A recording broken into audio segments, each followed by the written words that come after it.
Hello, and welcome to Season 2 of If Women Were Meant to Fly, the Sky Would Be Pink. Episode 6, A Competent Performance. I'm Enid O'Toole. In this episode, I meet the Shell Training Captain / Operations Manager to discuss my Bristow Shell command. A small ceremony is held to award me my 4 bars, and I become a Shell Captain, the first woman to achieve this in Nigeria. And I come up against the bureaucracy that tries to take away what it just gave you.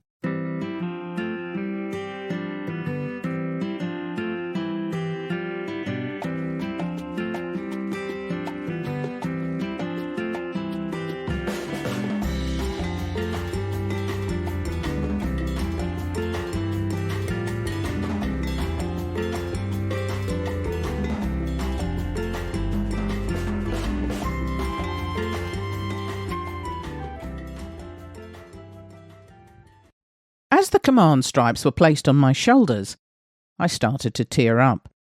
All this work, and all my life to this point, had been worth it. It had been a hard road, but that wasn't an issue. I had always expected that it would be. Nothing that is worth fighting for is easy, and the more of a challenge it becomes, the more worthwhile it feels when you finally get there. I had been undergoing tests and assessments for the last few months, with every conceivable scenario thrown in for good measure. It was hard, but a useful education at this stage of the transition. I was breaking down several barriers at the same time, and the pressure was immense. By the time I was asked to present at the managing pilot's office one afternoon, early in 1992, I was exhausted and could do no more to ensure the next phase of my working life. With the Shell aviation manager and my fixed-wing chief pilot in the room, they began to present my case for a command. Most of the decisions had already been made before I walked into the room, and now the spotlight was on me.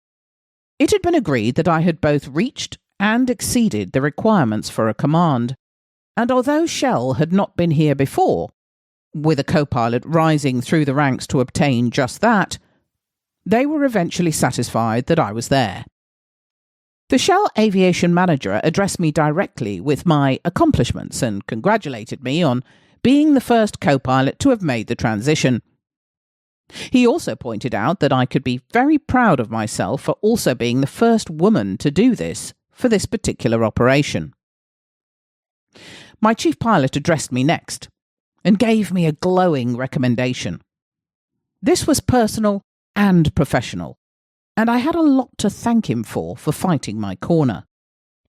He produced a set of captain's epaulets of the gold variety and walked around to stand behind me. In one swift move, he removed the 3-bar epaulets that I already wore and replaced them with my captain's bars. The congratulations were effusive and genuine, and I allowed myself a moment. The following week went by in a bit of a blur. I was back at the flying club at the weekend, and with so many students now booked in with me, I just didn't have the time to reflect deeply on my promotion. But by the time I did reflect, I couldn't decide whether I felt any different or not. In some ways, I felt much more like a proper adult. Along with my promotion, my personal life had changed as well. I was in a relationship, albeit secretive and destined to stay that way for some time. Only my closest friends knew, and that was okay. Most people saw us only as friends anyway, and that was probably because their minds would not have been able to handle anything else. A bit like I'm always a boy because I couldn't possibly be a woman and a pilot.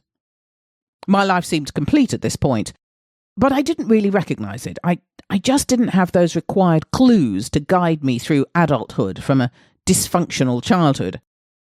I still struggled with anger and bitterness, and whilst not necessarily against anyone externally, I was the Tasmanian devil inside. However, with my new 4 bars of gold set firmly on my shoulders, I started this new phase in earnest. Everyone now called me captain, and sometimes had to remind me that they were actually addressing me.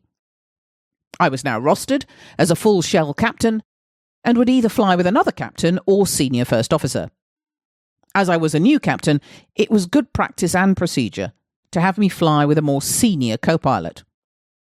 Senior co-pilots were more experienced and therefore much more likely to pick up on any mistakes and more confident in raising issues with the captain. Now, this in no way took anything away from our very competent, less experienced first officers. It was just that, a matter of experience.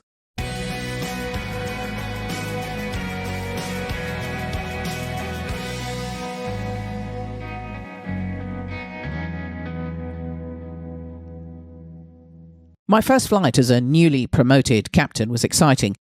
I took my responsibility seriously and was probably a little over the top when it came to getting my ducks all lined up in a row.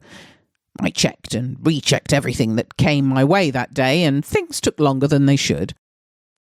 The early morning departure from Lagos was an event, and I have to say that I was very touched when the dispatcher announced to the room full of passengers that history was being made that morning. Some were shocked, but most were congratulatory and impressed. The first sector was uneventful, with a few areas of weather avoidance, followed by a landing in Warri. Someone had advised that this epic-making flight would be arriving, and we seemed to have a good number of extra people in the vicinity to observe the landing. Luckily, I was having a good day. The early morning fog had dissipated and the wind was calm, so I managed to kiss the deck on arrival for all to see. My customary walk-around inspection of the aircraft after I'd completed the tech log entries and dispatch paperwork was a spectacle. It seemed as though I had a million pair of eyes on me as I made sure that my aircraft was airworthy.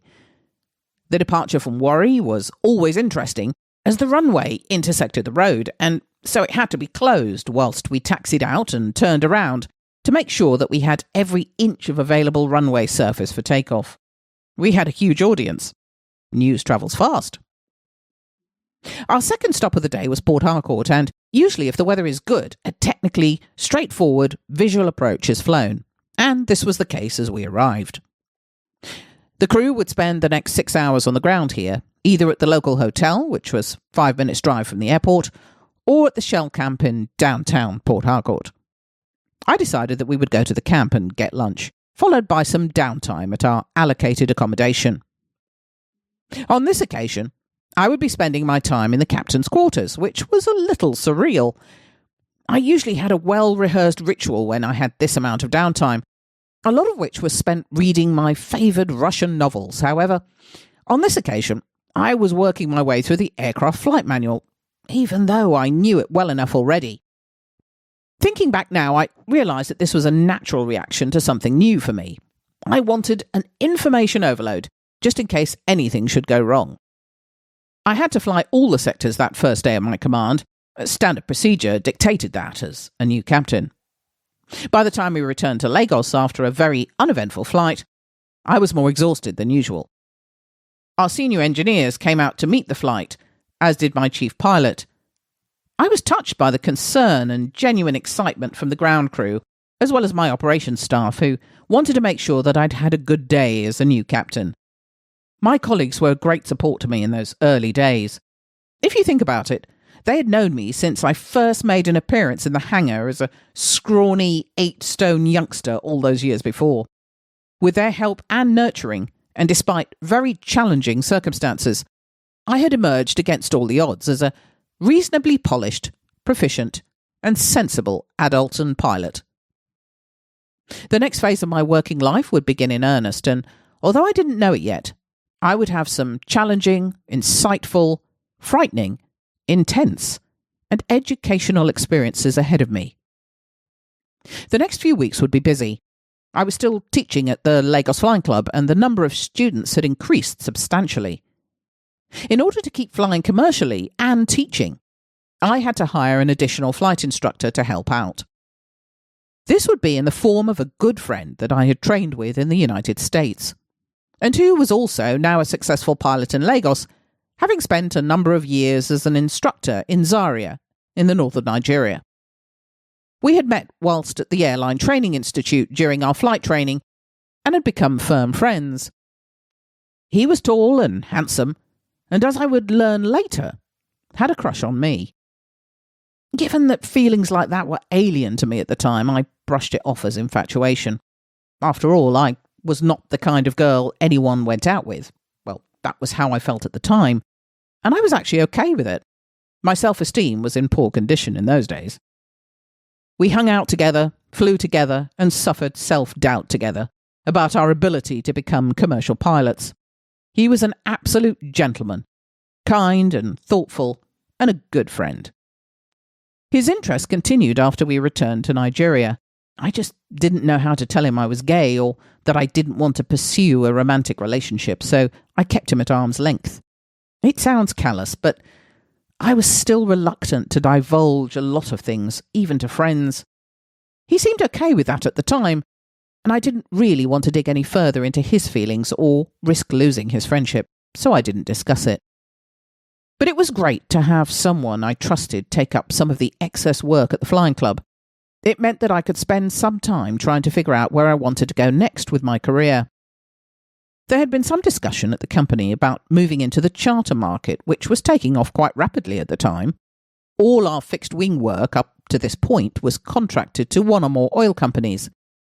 Setting up a charter operation alongside our contracted work, however, would require the right aircraft. Several months after my promotion, I was called to a meeting with our Lagos Fixed-Wing Operations Managing Director. I had heard some rumblings about the transfer of a Gatwick-based fixed-wing aircraft to the Lagos operation, the Beechcraft Super King Air 200, which was an executive twin turboprop 9-seater aircraft. Ours was the 7/8-seater version, as we had a rear baggage and utility area, complete with a toilet that also served as an extra 8th seat. Captain John Black, our area managing director, wanted to discuss whether or not I would be open to taking on the management of a new charter department using the King Air.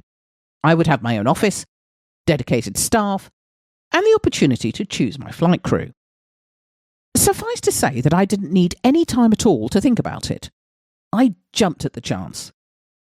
It would take a few months to plan, but I would be making another trip to our head office in Red Hill to complete my training on the King Air, obtain a new type rating, and assist in ferrying the aircraft back to Lagos. Thank you for listening. As always, your reviews and comments are very much appreciated. Thank you to Lucy Ashby for the editing of this episode. If you would like to ask a question or make a comment, please do so on our social media sites. We're on Instagram, Facebook and Twitter, or send us an email. Our email address is theskyIspinkpilot@gmail.com, or visit our website www.skyispink.co.uk. In the next episode, planning for the new charter department takes shape. I set off to the UK for my King Air training and ferry flight. After my return, I set about choosing staff and flight crew for my new department. Thank you, and goodbye.